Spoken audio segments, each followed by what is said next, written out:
So, what is trauma? If we're going to work with something, then it becomes really important for us to understand it or at least have a definition of it.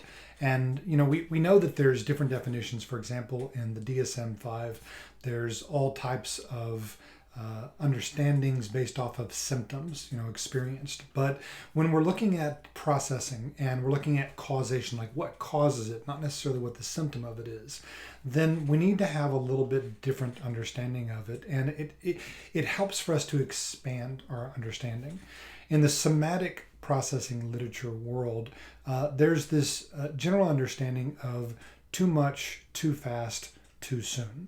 So if we think about the body as being in a state of flow, which we'll go over in that particular section, then this is a place where it's easy for us to be us. And if there's some form of upregulation or dysregulation or charge where we're moving into a state of either fight, flight, freeze, or disconnection, which often leads to disassociation.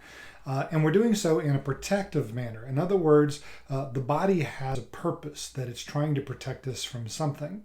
The question is if we've created a cycle like this where we've dysregulated or upregulated, sometimes is a little more easy or helpful to see visually, to dysregulate or to upcharge something, and we haven't downcharged, we haven't, done that roller coaster back down into a state of flow, then we have a trauma that hasn't been processed. Something has come at us too fast, too hard, too so fast that we haven't, too soon that we haven't processed it yet.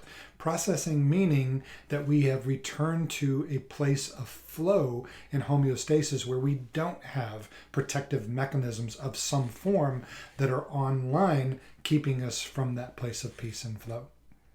So this is a helpful way for us to understand that we're attempting to take something, measure something, figure out where we're at, and then figure out how to get movement in the way the body feels. And we'll discuss that more in our next section when we talk about what exactly is somatic processing.